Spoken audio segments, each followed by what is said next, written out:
Subscribe कीजिए Sampat techno channel को और इस बेल वाले आइकन पर क्लिक कर लीजिए ताकि इसी प्रकार का और भी महत्वपूर्ण वीडियो सबसे पहले आपको देखने को मिले। हेलो फ्रेंड्स, मैं हूं संपत कुमार। आज की इस वीडियो में हम लोग बात करेंगे आप अपना बाप और दादा का प्रॉपर्टी को अपने नाम कैसे कर सकते हैं। साथ ही साथ यदि कोई साझा प्रॉपर्टी है यानी कि फैमिलियर तौर पे पुश्तैनी प्रॉपर्टी है तो उसका बंटवारा आप कैसे कर सकते हैं। इससे देखिए फ़ायदा क्या होता है। जब भी आप पुश्तैनी प्रॉपर्टी का बंटवारा करके इंडिविजुअल में उसे तोड़ देते हैं तो ऐसी परिस्थिति में उस प्रॉपर्टी के ऊपर आपका खुद का अधिकार होता है और आप उसे जब भी चाहे जिसको भी चाहे बेच भी सकते हैं। तो ये आपका राइट हो जाता है। साथ ही साथ उस प्रॉपर्टी का जो खतियान है वो भी आपके नाम होगा और आपका खुद का रसीद भी कटने लगेगा। तो यही जो है फायदा है। साथ ही साथ यदि आप इसे बंटवारा नहीं करते हैं, यदि सम्मिलित में है, ज्वाइंट है, तो उसमें सभी का अधिकार होगा। साथ ही साथ ये जोखिम भरा काम भी हो सकता है। तो यदि आप ज्वाइंट प्रॉपर्टी का बंटवारा करते हैं तो ये 2-3 तरह से किया जा सकता है, लेकिन कानूनियन तौर पे ये सिर्फ 2 तरीक़े से किया जा सकता है। पहला है कि आप लोग आपसी सहमति से भी बंटवारा कर सकते हैं, लेकिन यदि आपसी सहमति से बंटवारा करते हैं तो इसमें सरकार के घर में कोई भी लेखा जोखा आप लोग के नाम से तैयार नहीं किया जाता है, क्योंकि आप लोग खुद आपसी सहमति से बंटवारा किए हैं, पेपर इसका नहीं बनाया गया है। सेकंड है, यदि आप लोग आपसी सहमति से बंटवारा करते हैं और एक सादा पेपर पर भी जो है किसको कितना मिला है ये सब बात को डिटेल में, यानी कि ज़मीन का पूरा जो है खाता खतियान वगैरह खसरा हर चीज़ को डिटेल में लिख के भी बना लेते हैं, फिर भी ये उतना वैलिड नहीं है और ये जोखिम भरा हो सकता है, क्योंकि हो सकता है बाद में कोई व्यक्ति इस पर लड़े और झगड़े। ऐसा प्रैक्टिकली समाज में देखा भी जा रहा है। तो आप लोग को जो है लीगली जो बंटवारा किया जाएगा उसके बारे में मैं इस वीडियो में बताने जा रहा हूँ। देखिए, लीगली आप 2 तरीके से बंटवारा कर सकते हैं। एक फर्स्ट है कि आप लोग सीओ कार्यालय, आपका जहाँ पे तहसील है, जहाँ पे प्रखंड है, आप वहाँ पे जाके भी इसे बंटवारा कर सकते हैं। ऐसे में सरकार के घर में आपका जो है रिकॉर्ड में नाम चल जाएगा। सेकेंड है कि आप रजिस्ट्री ऑफिस यानी कि ज़मीन का जहाँ अनुबंध होता है उस कार्यालय में भी जाके इसमें जो है बंटवारा कर सकते हैं। यदि आप लोग ज़मीन का जहाँ अनुबंध करवाया जाता है, रजिस्ट्री करवाया जाता है, यदि वो कार्यालय में आप करवाते हैं तो यहाँ आपको ज़्यादा खर्च आएगा। अब कितना खर्च आएगा यहाँ पे सटीक बताना मुश्किल है, क्योंकि आपका प्रॉपर्टी का जो ज़मीन का आप बंटवारा कर रहे हैं उसका प्रॉपर्टी का जितना वैल्यू होगा उस वैल्यू के अकॉर्डिंग वहाँ पे खर्च होगा और वहाँ पे फीस का आपको भुगतान करना होगा, स्टाम्प ड्यूटी का भुगतान करना होगा। यदि आप लोग तहसील में जाते हैं, आप कोई भी स्टेट में क्यों न हो, आप अपना सीओ कार्यालय में यदि जाके करवाते हैं तो वहाँ आपको 1000 के अंदर ही सब काम हो जाएगा और आपका नाम से जो है रसीद भी कटने लगेगा। तो देखिए, इसमें करना होगा क्या। इसमें मुख्य बात ये है, यदि आपके दादाजी के नाम से प्रॉपर्टी है और वो दादाजी आपका जीवित नहीं है और यदि दादाजी के 3 बेटे थे तो वो तीनों बेटा का उस प्रॉपर्टी में साझी है, जो साझा प्रॉपर्टी है वो तीनों जो है इसका मालिक होगा। साथ ही साथ आपको ये तीनों व्यक्ति को लेके जाना होगा।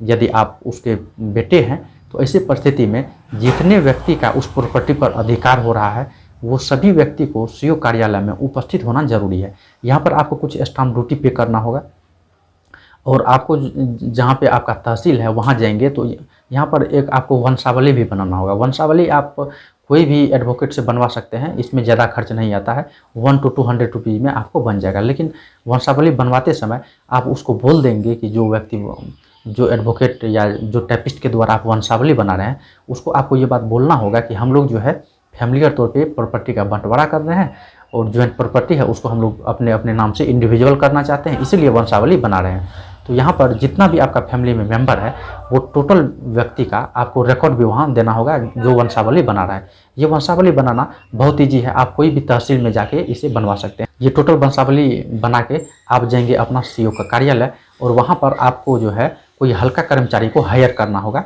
आगे का प्रक्रिया के लिए। उसके बाद जो है वहाँ पे फॉर्म भर के और जो भी बायोडाटा है यानी कि आपका ज़मीन का जो भी बायोडाटा है वो टोटल चीज़ को वहाँ मेंशन करना होगा उस स्टाम्प पेपर पे। टोटल चीज़ को मेंशन करने के बाद आपको वहाँ सीओ कार्यालय में सबमिट कर देना होगा। इसमें मैक्सिमम जो है 1 वीक का टाइम लग सकता है, ठीक है, 1 से 2 दिन में भी हो सकता है, लेकिन आप मान के चलिए कि 1 सप्ताह तक में आपका काम हो जाएगा।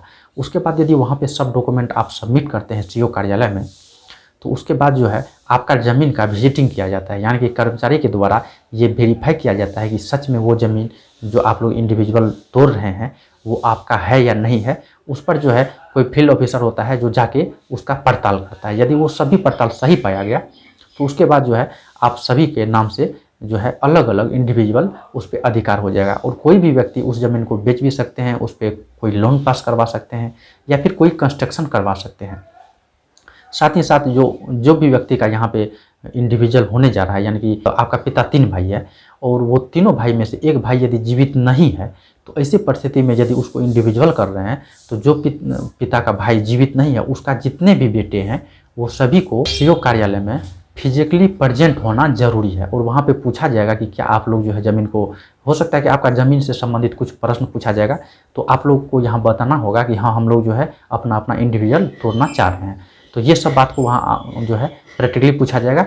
उसके बाद जो है ये कागज़ आप लोग का तैयार, उसके बाद जो है आप लोग के नाम से खतियान हो जाएगा। यानी कि यहाँ पर यदि सेम एक खतियान भी हो तो जमाबंदी जो है सभी का अलग अलग नाम से हो जाएगा और इस प्रॉपर्टी पर सभी का इंडिविजुअल अधिकार हो जाएगा। यदि आप लोग चाहे तो उस प्रॉपर्टी कहीं बेच सकते हैं, किसी को गिफ्ट भी दे सकते हैं या कुछ कंस्ट्रक्शन कर सकते हैं। यदि आप लोग फैमिलियर तौर पे या फिर पंचायत स्तर पे किसी प्रकार का पंचनामा करके बंटवारा करते हैं तो ये फ्यूचर्स में जोखिम भरा हो सकता है। हो सकता है यदि उस प्रॉपर्टी पे, ज़मीन पे कोई व्यक्ति पौधा लगा रहा हो या फिर कोई कंस्ट्रक्शन कर रहा हो तो फिर बाद में ये नुकसान उठाना पड़ सकता है। तो मैंने यहाँ पे जो कानूनी प्रक्रिया था वो बता दिया। यदि आप लोग चाहते हैं कि जोखिम भरा काम बिल्कुल भी मोल नहीं लेना चाहते हैं तो आप लोग रजिस्ट्री कार्यालय जाके ही इसे अनुबंध करवा लें। यदि रजिस्ट्री कार्यालय जाते हैं, यदि आप लोग रजिस्ट्री कार्यालय जाते हैं तो वहाँ पर आपको ज़्यादा पैसा पे करना होगा। रजिस्ट्री कार्यालय में ज़मीन अनुबंध करने में कितना खर्च आता है, यदि आप इसका एग्जैक्ट वैल्यू जानना चाहते हैं तो आपको कोई नियरेस्ट रजिस्ट्री ऑफिस में जाके कॉन्टैक्ट करना होगा। उसके बाद ही इसका जो है सच्चाई का पता लग सकता है। देखिए, क्योंकि सभी स्टेट में जो है स्टाम्प ड्यूटी अलग अलग लगाया गया है। साथ ही साथ यहाँ पर ये भी जो है मुख्य चीज़ देखा जाता है कि आपका ज़मीन का कितना वैल्यू है। जितना आपका ज़मीन का ज़्यादा वैल्यू होगा उतना ही आपको ज़्यादा वहाँ जो है फी पे करना होगा। तो इसीलिए मैं यहाँ पे एग्जैक्ट वैल्यू नहीं बता रहा हूँ कि कितना आपको खर्च लगेगा। यदि आप तहसील से, सीओ के कार्यालय से यदि करवाते हैं, बंटवारा करवाते हैं तो यहाँ पे मतलब 1000 रुपया मैक्सिमम खर्च हो सकता है। इससे कम ही होगा कि इससे ज़्यादा नहीं होगा। तो ये भी एक लीगल ही है, इसमें भी आपको फ्यूचर्स में कोई तरह का परेशानी नहीं हो सकता है। लेकिन यदि आप रजिस्ट्री ऑफिस के द्वारा करवाते हैं तो ये आपका काम ज़्यादा स्ट्रॉन्ग होगा और ज़्यादा वैल्यूएबल वर्क होगा। तो इसलिए आप प्रयास करें कि रजिस्ट्री ऑफिस से ही करवाएंगे तो आपको ज़्यादा यहाँ पे फ़ायदा होगा। और फ्यूचर्स में भी यदि आपके भी बाल बच्चे होते हैं, जो आगे का जनरेशन है, किसी को भी कोई परेशानी का सामना नहीं करना पड़ेगा। तो उम्मीद करता हूँ कि ये वीडियो आपको अच्छा लगा होगा। यदि ये वीडियो अच्छा लगा हो तो इसे लाइक कीजिए, अपने मित्रों के साथ शेयर कीजिए। साथ ही यदि वीडियो से संबंधित आप कुछ पूछना चाहते हैं तो नीचे कमेंट करके पूछ सकते हैं।